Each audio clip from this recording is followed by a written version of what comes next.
Welcome back, dear students, for today's session on the chapter Biotechnology Principles and Processes.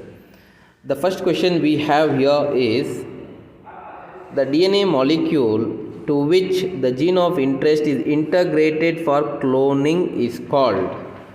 See, dear friends, here we need to identify among these given four options, that is template, carrier, transformer and vector, that which of these four is alright a DNA molecule to which we can attach our target DNA or gene of interest, alright, and clone it.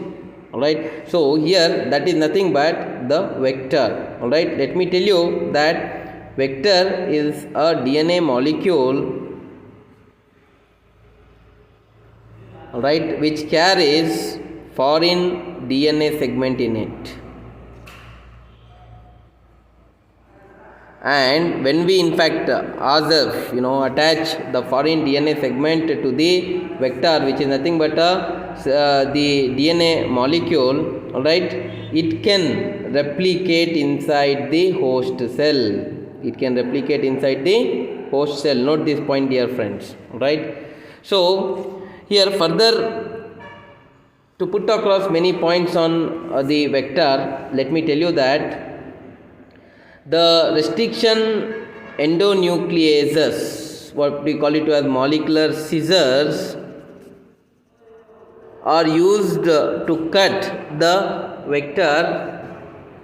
If this is a vector, which is nothing but a double-stranded self-replicating DNA molecule, for this, see, if we want to attach our gene of interest, we can cut it, alright. So, with the application of what? Restriction endonuclease enzymes. After cutting, we can attach our gene of interest, and alright, this is our target DNA or this is our gene of interest. Alright, we can attach with the help of DNA ligases, dear friends. Alright, so here remember, DNA restriction endonucleases are called as molecular scissors and DNA ligases are called as molecular glues. Alright, so DNA, many fragments will be formed, alright, through restriction endonucleases. The fragments of DNA can be joined with DNA ligases. Anyway, they play a significant role. Alright, whenever the restriction endonuclease enzyme cuts the DNA, dear friends, it produces complementary sticky ends, alright, having unpaired bases. Always remember, sticky ends which are produced by the fragments of cut DNA fragments with the restriction endonuclease will be having unpaired bases in them. Alright, so further it can be paired, alright, wherever required. Dear friends, so here the answer is what? Option D. Please go for it. Then the second question we have here is, the cutting of DNA at specific locations became possible with the discovery of. Whenever we talk of cutting of DNA, alright, we speak of the molecular scissors. Alright, in other terms we can also refer molecular scissors also as what? Molecular knives. Alright, and many other terms. Even we use the word molecular cutters for referring to restriction endonucleases, alright, or restriction enzymes which bring about the cutting of DNA at specific locations only. Alright, when I say specific locations, remember, for example, if we consider one of the restriction endonuclease enzyme called as EcoR1, alright, so here it cuts the DNA at a specific site called GAA-TTC, alright. So, and this should be, alright, from 3' to 5' and 5' to 3'. This should be, dear friends, palindrome. That means it should read similar from 3' to 5' direction and 5' to 3' direction. Alright, only at that particular, this is specific. EcoR1 can cut only at GAA TTC. See, there are different other restriction enzymes like, for example, we have ALU1, alright, HPA1, alright. In the similar manners, we have many other, alright, restriction nuclease enzymes which have specific sequences like I have mentioned here for, alright, the EcoR1, alright, friends.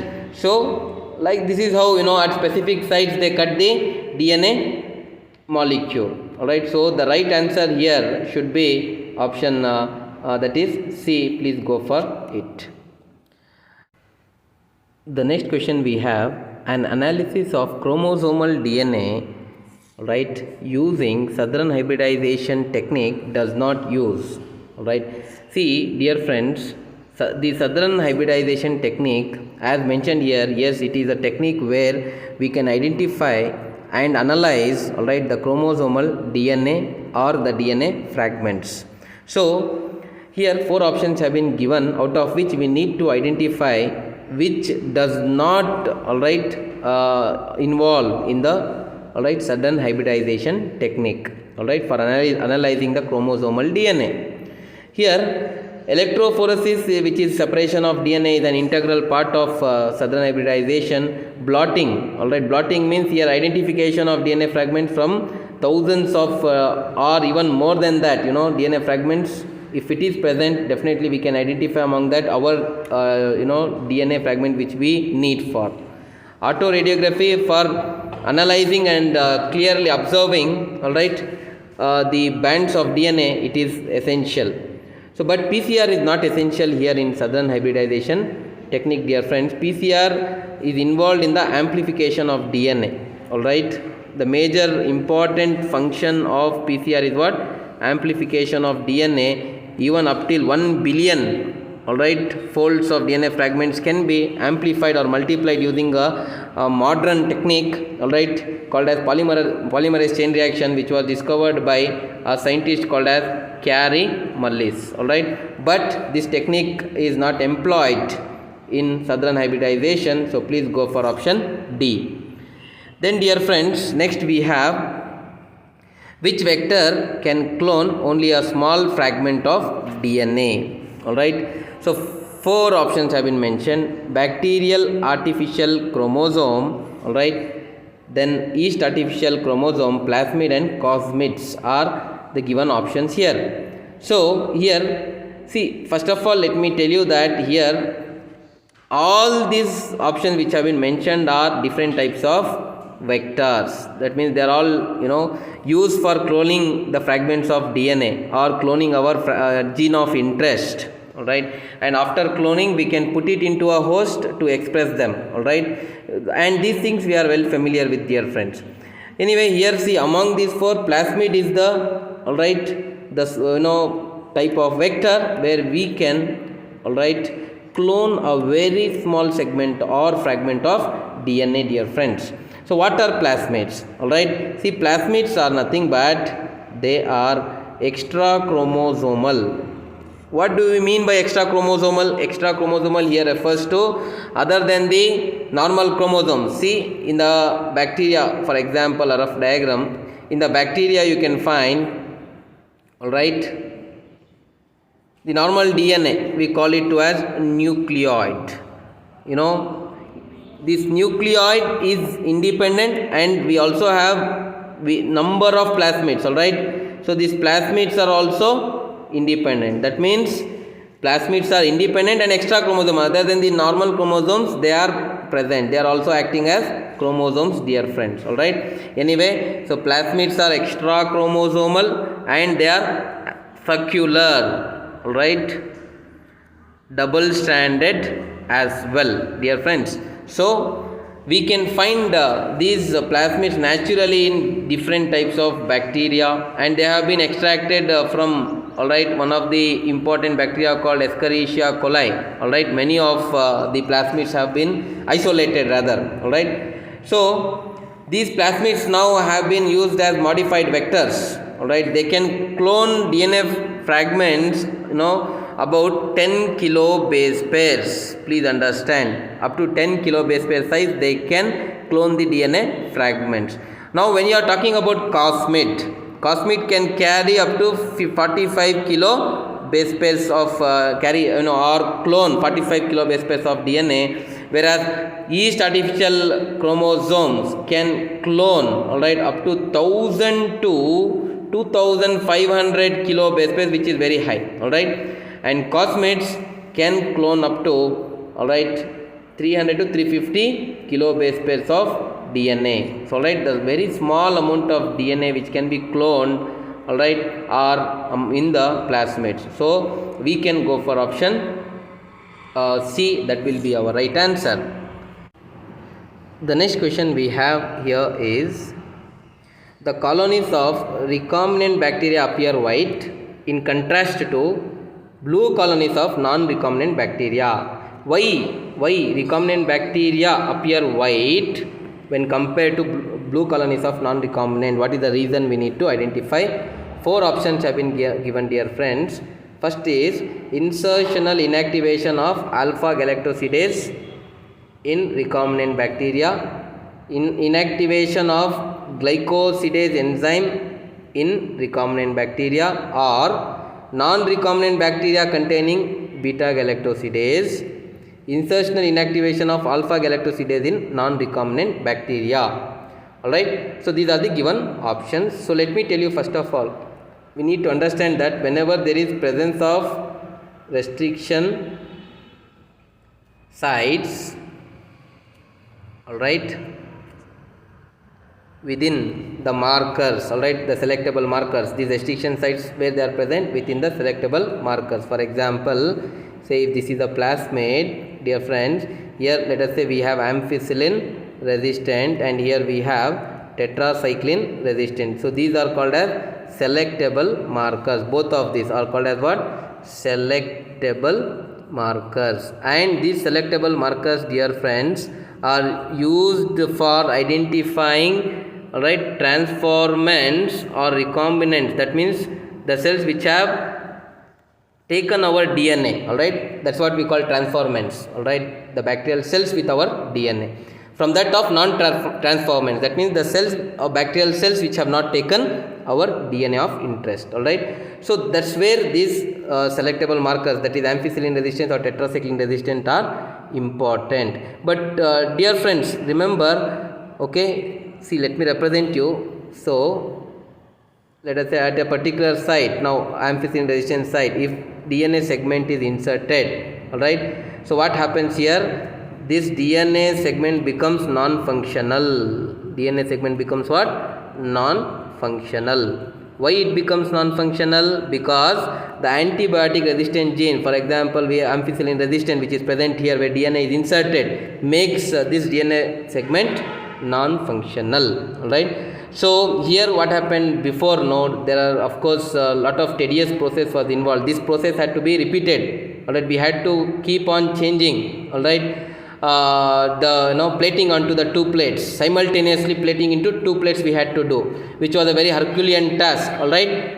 And the 2 plates which we were plating, no, had 2 different antibiotics. So that's what we don't go for this technique now, because now we have a wonderful technique of insertional inactivation. What we do is, say for example, if the plasmid in the bacteria, alright, if this is a plasmid, alright, PBr322 for example, and here if this plasmid, alright, inside the bacteria does not have what? Please understand, if the plasmid in the bacterium does not have our gene of interest, then dear friends, alright, it is considered as what? Non-recombinant. And how to identify this non-recombinant? See, there is a important site here called as beta galactosidase. In this beta galactosidase, alright, we have attached some chromogenic substrates which gives color, alright. So see, when it is non-recombinant, dear friends, when there is no insert, alright, the presence of chromogenic substance gives blue color. What it gives? The blue colonies. It gives what? Rise to blue colonies if there is non-recombinant things, alright. Dear friends, then if it is recombinant means which has taken our DNA. If it has taken our DNA, alright, the recombinant bacteria produces what? White color, alright. The chromogenic substrate, alright, please understand, it does not produce any color with respect to recombinant bacteria. So these processes we call insertional inactivation, which is very necessary for identifying the cells which have transformed from that of the non-transformed cells. So among the given options, see, we don't go for alpha galactosidase, so you can eliminate it is not inserted near the alpha galactosidase site at all. So option A and D are eliminated. And option B, see, inactivation of glycosidase enzyme. We are not inactivating, alright, glycosidase here. Beta galactosidase site, we are injecting the DNA of interest. Please understand that. So that when it enters, alright, so it becomes inactivated due to the presence of antibiotic resistant genes. Already I have explained you. Please understand that. So the right answer which we can go for here is that, see, the colonies of recombinant bacteria appear white in contrast to blue colonies because the non-recombinant bacteria, alright, containing beta galactosidase. DNA fragments generated by restriction endonucleases in a chemical reaction can be separated by, so 4 options have been given, alright, how these the fragments, DNA fragments which are generated by the restriction endonucleases. Say for example, this is the DNA molecule. When it is acted upon by restriction endonucleases, it produces number of fragments, alright, and this separation should be done, dear friends, alright, and how it is done is the question, alright. 4 options have been given here. The first is electrophoresis, followed by restriction mapping, then centrifugation, and then followed by polymerase chain reaction. Here, let me tell you here, friends, see, there is one important technique called electrophoresis or agarose gel electrophoresis, alright, we can refer it to as. So what we do here, see, we are having here loading, alright, spot, DNA loading here can be done, alright, and further this has a buffer solution, alright, this is buffer solution, alright, and this is agarose gel, alright, on which DNA can run when electricity is supplied. One is connected to positive and electrode, one more is connected to negative electrode. As DNA is negatively charged, right, DNA runs from negative to positive side, right. See, one is negative and one more is positive side we have connected. So DNA runs from negative to positive side, dear friends, alright. So here remember, the smaller the DNA fragment, the farther it moves, the separation will be more appropriate. Anyway, so for the separation of DNA fragments, alright, which have been generated by restriction endonuclease enzymes, we go for a technique called electrophoresis, which was discovered by Tiselius, alright. So please go for option A, that will be our right answer. Next, friends, we have, during the process of isolation of DNA, chilled ethanol is added to. So when we are isolating the DNA, alright, from various organisms, that can be bacteria or virus or fungi or plant cell, right. So why do we add chilled ethanol is a question here. 4 options have been mentioned: to precipitate the DNA, break open the cell to release DNA, facilitate action of restriction enzymes, or remove proteins such as histones, alright. Remember, ethanol is much less polar than water, alright. Polarity of ethanol is much lower when compared to that with water, alright. So whenever we add ethanol, adding it to a solution, alright, what happens here? It disrupts the screening charges exerted by water, alright. So furthermore, dear friends, alright, this precipitates the DNA, alright. And see what happens here. As I said you, the electrical attraction between phosphate and sodium will occur, alright. Sodium, see, phosphate molecule is present in DNA, sodium is present in the solution, water, right. So there is electrical attraction between these two, alright, that is the phosphate and the sodium, right, friends. So what happens, due to which let me tell you, DNA will precipitate, alright. It forms a stable ionic bond, alright. It forms a stable ionic bond, alright, both these charges, and it helps in precipitation of DNA, alright. So that's what is, we have to go for option A, that will be our right answer. Then, dear friends, PCR and restriction fragment length polymorphism. PCR full form is polymerase chain reaction, and restriction fragment length polymorphism, that is RFLP, are the methods for study of enzymes, genetic transformation, DNA sequencing and genetic fingerprinting. Alright. See, PCR polymerase chain reaction, whenever we speak, it is a technique for amplification of DNA. Amplification of DNA.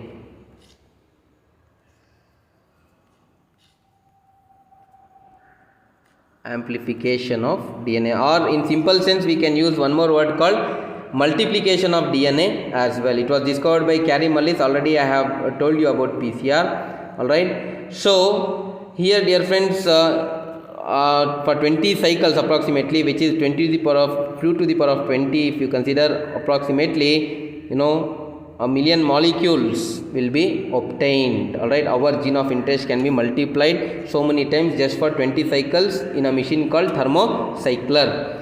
And here one more technique we have, restriction fragment length, alright, polymorphism, RFLP. This is also a technique which is similar to polymerase chain reaction. So here, alright, these two techniques, PCR as well as the RFLP, are employed in the genetic fingerprinting. So you have to go for, because India PCR is very useful in genetic fingerprinting or DNA fingerprinting, because here the amplification of DNA becomes very essential. And to go with that, dear friends, alright, even RFLP also performs a similar role. Alright. So whatever sample we collect from the crime spot, that needs to be amplified or multiplied in millions of folds. Alright. So this is how, dear friends, the PCR and RFLP are employed in genetic fingerprinting or DNA fingerprinting. So please go for option D. Then next question we have, biolistics or gene gun is suitable for. Alright. See, biolystic or gene gun is a physical method of gene transfer. It is a physical method of gene transfer. Remember that. Alright. So it is suitable for the question. So disturbing pathogen vectors, transformation of plant cells, constructing recombinant DNA by joining with vectors, and DNA fingerprinting are 4 options. See, first of all, let me tell you that, alright, now to introduce our gene of interest, alright, into a particular cell, alright, or plasmid into a cell particularly, alright, to the, say for example, we have a plasmid now. To this plasmid we have attached our, alright, gene of interest, and this needs to be inserted into a bacterial cell. Alright, and of course we need a technique, alright, called as physical methods of gene transfer, chemical methods of gene transfer, or electrical methods of gene transfer, biological methods of gene transfer. There are number of methods, dear friends. But here, alright, gene gun, alright, uses, alright, 2 microscopic particles, alright, called as tungsten and gold. Alright, so the DNA is coated to tungsten and gold, which are microscopic, alright, and bombarded with high velocity with the target cell. Alright, at one end we will have target cell, and at the another end tungsten with our, alright, DNA. Alright, when bombarded with high velocity, so the cell will rupture and the gene will enter into the cell. Alright, that's very important to understand, dear friends. Alright, this is how the biologistic method is used for. Alright, we can say when all this is done, this generally is referred to as what? Transformation of, alright, plant cell, especially in the plant cells, more importantly to, alright, insert DNA into the plant cell. This is a novel gene transfer techniques. Alright, so please go for option B. That will be our right answer. Then next, dear friends, we have in genetic engineering, the antibiotics are used as selectable markers to select healthy vectors as sequences from where replication starts, to keep the cultures free of infection. Alright, why do we use antibiotics in genetic engineering is a question. Alright, see, Remember, we have, all right, generally the use of antibiotics in, all right, genetic engineering. We can refer that to as what? Selectable markers. All right, selectable markers. All right, and these genes help in identifying, all right, transformants with that of non-transformants. All right, transformants from that of non-transformants, dear friends. All right, so this is very important to understand. So here ampicillin, not only ampicillin, all right, we also have, dear friends, many other selectable markers which are nothing but antibiotics which are used for identifying transformants from that of the non-transformants. That means to say the cell which has taken our cell and the cell which has not taken our DNA, and the cell which has not taken our DNA, if we need to identify, we need these antibiotics. That can be ampicillin, that can be tetracycline, all right, or even that can be, all right, kanamycin, dear friends, even that can be chloramphenicol. All right, like this, even many other antibiotics can be used as, all right, selectable markers here. So here the right answer, or use for the right answer, would be more appropriately as what? Selectable markers. All right, in simple you can remember, it is used for, all right, identifying the transformants from that of the non-transformants through a process of what? Insertional inactivation. All right, so please go for option A.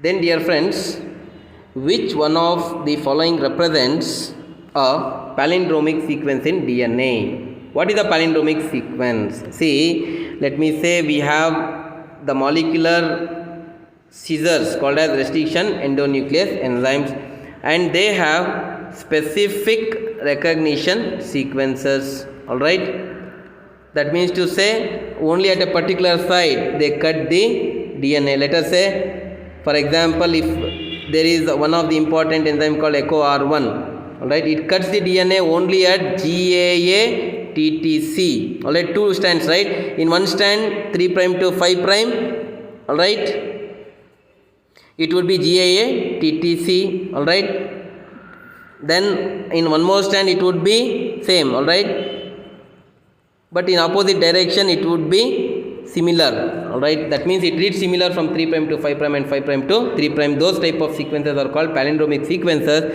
All right, the palindromic sequences are nothing but, they are part of recognition sequences, dear friends, or the recognition sequences of each restriction enzyme will be palindrome. Each will have a particular palindromic sequence only at which the DNA gets cut. All right, so remember that, it's very important. All right, so among the given following you can identify in 3' to 5' as well as in 5' to 3', all right, which cuts. For example, dear friends, say it's like saying, if I write here Malayalam, all right, so it reads similar from, all right, the, all right, one side and from the backwards also. All right, from the front side as well as from the back, forward or backward you read. See, Malayalam, both ways you can read it as similar. All right, that's what is palindrome. All right, in the similar way, the sequences of DNA, all right, where DNA gets restriction endonuclease enzyme cuts the DNA, will also be palindrome. So we need to identify here palindromes, dear friends. See here the right answer, you just check A itself. All right, GAA TTC and GAA TTC. So it is the palindromic sequence, all right, which acts as recognition sequence of one of the, or restriction sequence of one of the important restriction enzyme called EcoR1. So please go for option A. Which one of the following is used as a vector for cloning genes into higher organisms? That is, whether it is baculovirus or Salmonella typhimurium or Rhizopus nigricans or retrovirus, we need to identify. Whenever we talk about higher organisms, dear friends, all right, retroviruses are generally used as vectors. All right, because they have the ability to transform, all right, normal cells into cancerous cells. Right, we know that property, it's important property of retrovirus. All right, so that they can transform normal cells into what? Cancerous cells. By exploiting this property, all right, we have, all right, taking this, important property we have in fact transformed these pathogens, all right. We have transformed them, right. So what happens, we have transformed these pathogens into vectors, useful vectors, dear friends, all right. So for delivering gene of interest in generally, for example in case of humans, all right. So retroviruses have been made disarmed, all right. That does not cause the disease, but they are, they have to transfer the gene of interest, like in this manner they have been transformed, dear friends. So here, all right, so the right answer we can go for is option D. The next question we have here is, which one of the following is commonly used in transfer of foreign DNA into crop plants, all right. Foreign DNA, to transfer the foreign DNA or gene of interest, all right, into a particular plant, crop plant. Which one of this is important is a question, all right. 4 options have been given: Meladogyn incognita, Agrobacterium tumefaciens, Penicillium expansum and Trichoderma harzianum. So always remember here, Agrobacterium tumefaciens is generally used for, all right, transfer of foreign DNA into crop plants. Why? Because see, Agrobacterium tumefaciens causes a disease called, all right, crown gall, all right. So this is an important disease of many, right, crop plants, dear friends, all right. And here remember, this disease has come to be recognized only in the recent years. It is not like, very well before it was identified. Very recently identified this disease, all right, as being caused by a DNA plasmid. One of the plasmid is called, TI plasmid, all right. This causes, all right, this crown gall disease has been identified very recently, dear friends. Now what this Agrobacterium tumefaciens does is, it can carry, all right, our gene of interest, and definitely can transfer the same, all right, as a plasmid into the plants, all right. That's where the Agrobacterium tumefaciens is so important, all right, to transfer the foreign DNA into the crop plants. It is generally used for, all right, transferring the gene into the crop plants, so process of genetic engineering, dear friends, all right. So please go for option B, that is our right answer. Next we have the term chimeric DNA refers to, all right, DNA with overhanging stretches, DNA with palindromic sequences, or recombinant DNA, or molecular scissors.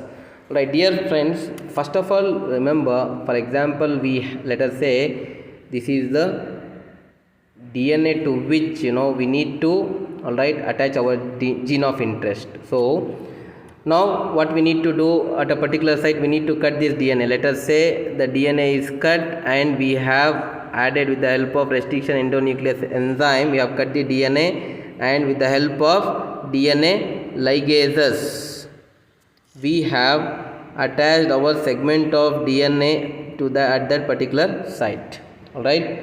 So this is our gene of interest or foreign DNA, all right. Now what we can say, what is chimeric DNA, we need to identify here, all right. See, chimeric DNA is what it is, all right,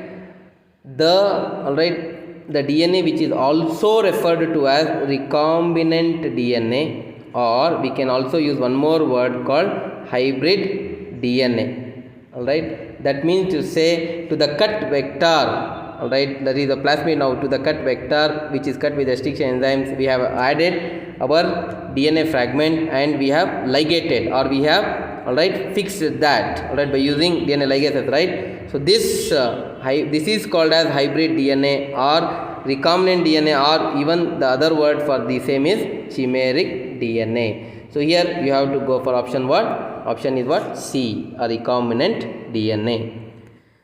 Then dear friends, we have, which of the following is not a tool of genetic engineering? 4 options have been given: cloning vector, restriction enzyme, foreign DNA, and genetically modified organisms is the full form of GMO. Okay, 4 options. So we need to identify among these which is not a tool of genetic engineering. See here, genetically modified organisms, all right, GMOs what we refer, all right, is the one which is not a tool here, because all right, these are genetically modified organisms are plants or animals, or it can be even bacteria, or even that it can be a fungi, all right, etc., all right, whose genes have been changed by manipulations. We have altered their genes, all right, we have manipulated their genes, all right, the normal genes which were already present, we through genetic engineering we have manipulated their genes. That is what we call it as genetically modified organisms. So they will have our gene which we have put instead of some other gene which they already had, all right. So please understand this. So this is not a tool of genetic engineering, friends, but cloning vector, the double stranded self replicating, all right, circular DNA, extra chromosomal DNA, which is very much necessary for cloning. Restriction enzyme is very important for cutting our gene of interest. Foreign DNA is also very important for, all right, the foreign DNA or our gene of interest, all right, is important in genetic engineering as well, all right, which needs to be cloned, right. Anyway, so the right answer here is option D. Please go for it. Then dear friends, the sticky ends of a fragmented DNA molecule are made of, all right. See, fragmented DNA molecule means what here? After the application of restriction endonuclease enzymes, the double-stranded DNA, all right, gets all right, converted into many fragments, right. In the meanwhile, it will form many sticky ends, dear friends, all right. So what is the question here? The sticky ends of fragmented DNA, all right, molecule are made up of is a question, all right. See, remember, whenever there is all right, action of restriction endonuclease enzyme, generally sticky ends are created, so which will have unpaired bases. There are the sticky ends will have what? Unpaired regions, unpaired bases, all right. They are with unpaired bases, dear friends, all right. It's a very important aspect. Sticky ends can join with some other complementary ends of DNA fragment, other sources. We can attach these, all right, unpaired bases which are present in the sticky ends with some other, all right, source DNA, all right. So anyway, the answer here is what? C. The next question we have here is, which of the following is not a cloning vector, all right. What is a vector? All right, it is a double stranded DNA molecule, all right, extra chromosomal, circular and self replicating, which is used for, all right, cloning our DNA of interest. So among these we need to identify which is not a vector. See here, first option is cosmate. So cosmate is a vector, all right. Here 300 to 350 kilobase space of DNA can be transferred. That means very high amount of DNA, all right. Fragments can be inserted into cosmates and cloned. PBR 322 here, very small amounts of DNA can be definitely cloned here, very small, all right. So phagemate, all right, is also used for, all right, cloning purposes, all right. But dear friends, remember, SAL1 is not at all used for, all right, cloning purposes. So SAL1 is what? Actually SAL1 is a restriction enzyme. It is a restriction enzyme. So this SAL1 is isolated from one of the important bacteria called Streptomyces albus, all right. So the right answer is what? The right answer here should be SAL1. Please go for it. Next question we have, PBR 322 was the first artificial cloning vector to be constructed.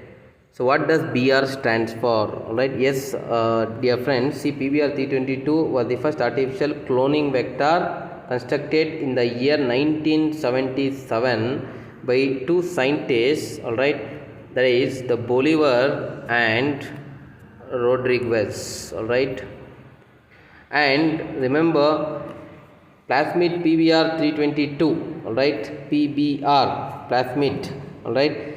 So T22 is a commonly used and most often used plasmid vector in gene cloning experiments. All right, it is very important for cloning our or multiplying our gene of interest, dear friends. And here BR, all right, what it stands for we need to identify, right? So BR stands here for Bolivar and Rodriguez, right? So you need to go for here option 2, that is Bolivar and Rodriguez. But further, dear friends, not only here see PBRT22, of course many other plasmids have also been identified from the bacteria Escherichia coli. All right, let me tell you, for example, we have, apart from PBRT22, there are so many other vectors, PBRT23, PUC18, PUC19, all right. There are cosmates, phosmates, all right. But not only from E. coli, but of course other all right bacteria are also used here for isolating these plasmids, dear friends. All right. So here the right answer, as I said, you have to go for option B. That will be the correct answer. Then, dear friends, which of the following is required for micro injection method of gene transfer? Right. See, micro injection method of gene transfer is one of the physical methods of transferring the gene of interest. It is physical methods among the gene transfer. All right. So here it's a direct method, dear friends. Here vectorless we can say. All right, vectorless method. We are not using any PBR322 or we are not using any plasmid or all right any other type of plasmid or phage mates or even shuttle vectors or other different types of vectors. Without vector, dear friends, the gene of interest is transferred. Gene transfer can be done. It's a physical method of gene transfer. Alright, where what we are doing, we are transferring here foreign DNA directly into the nucleus of organism. Alright, see, foreign DNA is directly injected into the nucleus of animal cell. Alright, nucleus of what? Animal cell, dear friend, generally. Right. So here generally this micro injection is used to transfer DNA into oocytes, other than oocytes, eggs, as well as in the case of embryos. Right, generally these three, because they are bigger cells can be easily transferred. Here there is need of, all right, we have the important need of here micropipettes. All right, so micropipettes are used here. All right, along with the micro needles. All right, so you have to go for here option, all right, B. That will be our right answer. Then, dear friends, the next question we have is, in the isolation of DNA, removal of protein, all right, and RNA is carried out by enzymes dash and dash respectively. Here, friends, see, our gene of interest, probably from a particular plant or particular animal or particular bacteria or particular fungi, if we want to isolate, we need to damage the cell, right? So the cell has to be damaged first. So for damaging bacterial cell we use lysozyme, for damaging fungal cell we use chitinase. In a similar manner, cellulase is used for damaging the cell wall of the plant cell, so that the nuclear material comes outside. After it comes outside, the DNA is associated with, right, along with the DNA we can also find the protein as well as RNA and other impurities. So this needs also to be removed. It has to be removed, only then we can get the pure, all right, form of DNA. So the question asked here is what? For the removal of protein and for the removal of RNA, which are the enzymes used here? All right, remembered, all right, that to remove the protein we are going to use the protease enzyme, and for removing the RNA molecules which is associated with DNA with ribonuclease. So protease degrades proteins, ribonuclease degrades, all right, ribonuclease degrades RNA. All right, in the similar manner, there are, of course, if lipids are present, lipases are used. If other impurities are present, chilled ethanol is used. All right, so that the pure form of DNA, all right, is used, all right, is obtained. All right, so that's what here it is about. All right, the right answer which you can go for is option C. Please go for it. Then, dear friends, we have enzyme tag DNA polymerase used in PCR has been isolated from which bacterium we need to identify. Here, see, tag DNA polymerase is a thermostable, alright, DNA polymerase, thermostable enzyme. That means it can help an organism to survive in high temperatures, dear friends. Alright. So this tag DNA polymerase is used in PCR in these various steps like denaturation, which is the first step, then renaturation step of PCR, alright, or annealing also we will say, then extension step or synthesis step of PCR. In all these stages where temperature will be very high, especially in denaturation step where temperature reaches 90 to 95 degrees Celsius, where alright, the DNA might get degraded. For DNA not to get degraded, alright, we need to make the DNA single stranded, only then we can amplify the DNA. But if it has to make single strand, alright, DNA, if it has to be made into single strand, alright, temperature of 95 degrees Celsius is required, at which the DNA can get degraded. Well, that not to get degraded, also in further renaturation and extension step of PCR as well, where temperature of in renaturation right, some 50 to 55 degrees Celsius, extension 70 to 72 degrees Celsius, which is maintained, alright. There also, of course, alright, tag DNA polymerase enzyme is needed, alright. So it is extracted by two scientists for the very first time. There are Brock, alright, one scientist by name Brock and one more scientist by name Hudson Fries. These two scientists, when they were working in Yellowstone National Park from the hot springs, they are thermal geysers, they isolated from the bacteria, that is Thermus aquaticus, the tag DNA polymerase. Here T stands for Thermus, AQ stands for aquaticus, that is the genus and the species of the bacteria. So 21st question, the right answer should be here, the tag DNA polymerase is obtained from Thermus aquaticus. Then dear friends, let us go with the next question. We have here the correct sequence of different steps in polymerase chain reaction is, see, polymerase chain reaction is what?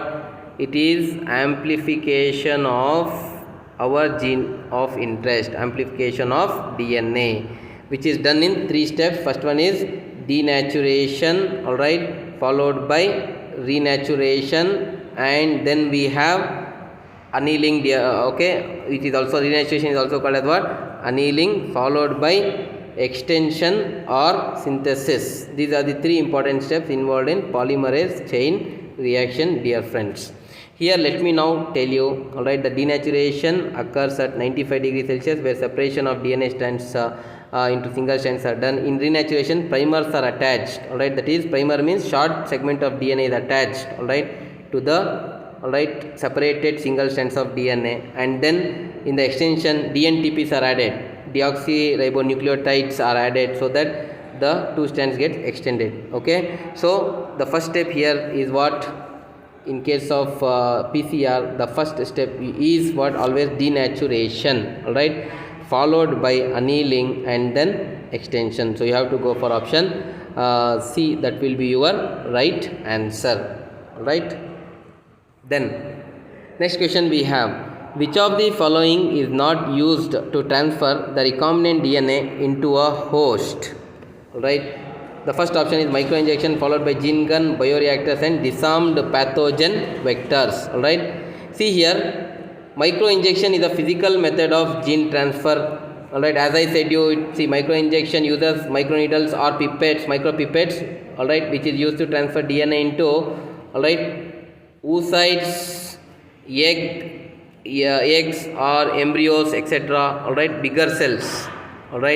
So it is the physical method of gene transfer where definitely we transfer the DNA, but here we need to identify what? Which is not used to transfer the recombinant DNA. This option, remember, into the host. So then gene gun method, which is also called as biolistic method, I have already spoken about it. It is also a physical method of gene transfer where tungsten and gold microparticles are used, for transferring the gene of interest into the desired cells.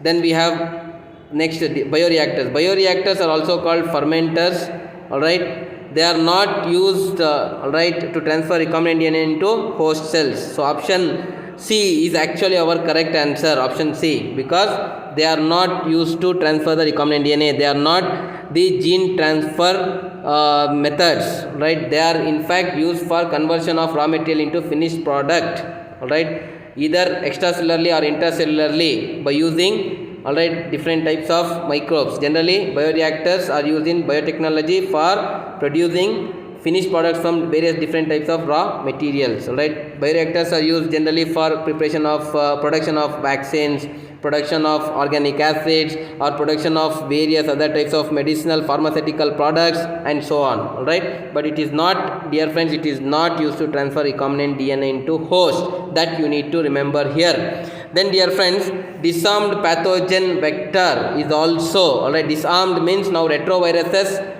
which can cause cancer causing cells, they are disarmed now. All right, when they are disarmed, they can also be used to transfer DNA into a host organism like human beings. All right, A, B and D are correct, but option C here is the all right, is not used to transfer recombinant DNA. So you have to go for option C. That will be your right answer. The next question we have here is significance of heat shock method in bacterial transformation is to facilitate. All right, see, dear friends, this heat shock, whenever we talk about, we are talking about here, heat shock is very much important in chemical mediated gene transfer. All right, chemical mediated gene transfer, dear friends. So here let me tell you that here calcium chloride, for example, that is one of the chemical mediated gene transfer. What we do, we first put, for example, let me say we have 3 beakers here, right? So in the first one, all right, what we do is we maintain a cold calcium chloride levels where cells are added, where gene transfer has to be done, and after immediately putting into the cold calcium chloride, all right, immediately at 42 degrees Celsius, all right, if the cells are placed, that is what we call it as heat shock. When this heat shock is given to the cells, there will be lot of pores which will be developed in the cells, dear friends, so that the gene can be transferred by again placing it into calcium chloride, cold calcium chloride. So this is how the calcium chloride method of chemical gene transfer is done, dear friends. So it is very important because to uptake of DNA through transient pores in the bacterial cell wall. That is the actual application of heat shock method which is done in chemical mediated gene transfer. Please go for option C. Then the last question of this session we have is, which of the following statements does not hold true for restriction enzyme? It recognizes a palindromic nucleotide sequence. Yes, indeed. All right, see, the restriction endonucleases or restriction enzymes have, all right, various restriction sites. Those restriction sites will have palindromic sequences which we already well familiar with. All right, so it's correct statement. Then it is endonuclease. Yes, it is endonuclease. Here refers to that, if it is a DNA molecule, all right, 3' to 5' and 5' to 3', if we consider, endonuclease means which acts away from 3' and away from 5'. All right, so that's what is endonuclease. Exonuclease means which acts at 3' and 5', dear friends. All right, so that statement is also correct. Then what is the third statement? Let us understand. It is isolated from viruses. Dear friends, it is absolutely wrong. It is not isolated from viruses. So that is our correct answer, because we have to select a statement which does not hold true for restriction enzymes. So here generally it is not isolated from the bacteria and not from the viruses. So we cannot go for option, all right, 1 and 2, but the third option, that is C, all right, is the correct one. But let us also understand what is given. The fourth statement is saying it produces the same kind of sticky ends in different DNA molecules. Yes, this is also correct. It produces, yes, indeed, sticky ends with unpaired bases in different DNA molecules. So that is also right. So statement A as well as statement B and statement D are absolutely true, whereas when we are talking about the third, that is C, it is isolated from the bacteria, not from the viruses, so that will be our right answer. Please go for option C. This ends the session, and I request all the students to be regular to classes, alright, and do listen with attention. Thank you very much.